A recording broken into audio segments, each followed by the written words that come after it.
Dombivli MIDC मधील कंपनीमध्ये एक मोठा ब्लास्ट झाल्याची माहिती समोर येते आणि ब्लास्टमुळे परिसरामध्ये धुराचे लोट सुद्धा पसरलेले पाहायला मिळतात। बातमी आपण पाहतोय डोंबिवलीमध्ये।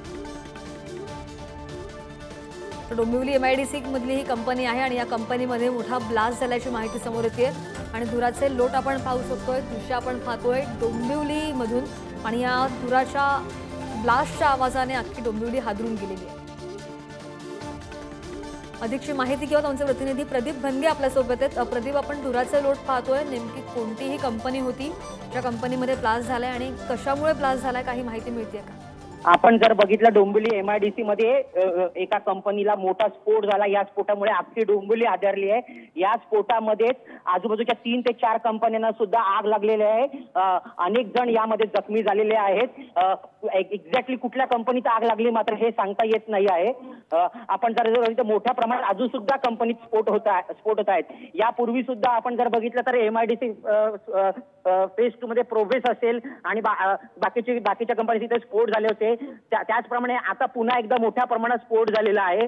आपण जर बघितलं तर धुराचे लोट हे अद्याप चालू आहे। 3 ते 4 कंपन्यांना आग लागल्याची प्राथमिक माहिती आहे। प्रदीप, पण अग्निशमन दलाच्या गाड्या पोहोचलेल्या आहेत का? काही नुकसान झालंय का? अग्निशमनाच्या गाड्या या घटनास्थळी पोहोचायला सुरुवात झालेली आहे।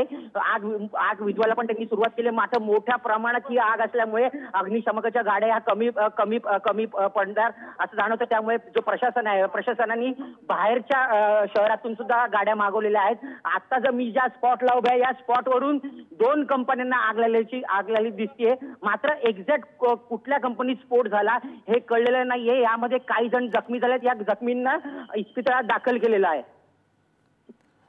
आणखी काही नुकसान झालेलं आहे का कंपनीचं? कारण की धुराचे लोट इतके भीषण आहेत। जे माझ्या डोळ्यात दिसतं यामध्ये 2 कंपन्यांचं मोठ्या प्रमाणात नुकसान झालेलं आहे। या नुकसान मोठ्या प्रमाणात ही ज्या कंपन्यात पूर्णपणे ब्लास्ट झालेला आता सुद्धा ब्लास्टच्या आतमध्ये आवाज येत आहे। आपण अख्खी डोंबिवली या ब्लास्टने हादरलेली आहे। प्रोग्रेस मध्ये पण अशाच प्रकारचे ब्लास्ट झाला होता। आता पुन्हा एकदा मोठ्या प्रमाणात इथे ब्लास्ट झालाय। त्यामुळे मोठ्या प्रमाणात हे धूर इकडे प्रचंड पसरलेले आहेत। आपण जर बघितलं तर सूर्य सुद्धा जो आहे दिसत नाही या धुरांमुळे आणि काही लोक जखमी झाले असून त्यांना आता इस्पितळात नेण्यात आलेलं आहे। नक्कीच, तर आपण बातमी पाहतो डोंबिवलीमधून MIDC मध्ये हा मोठा ब्लास्ट झालेला आहे। अजूनही ते ब्लास्ट होत आहेत, मात्र ब्लास्ट कशामुळे होतात त्याचं उत्तर कळू शकलेलं नाही। ब्लास्टमुळे परिसरामध्ये धुराचे लोट सुद्धा पसरलेले आहेत आणि काही लोक जखमी झाल्याची माहिती आहे, त्यांच्यावर उपचार सुरू आहेत। धन्यवाद दिलेल्या माहितीसाठी। बातमी आपण पाहतो डोंबिवलीमध्ये।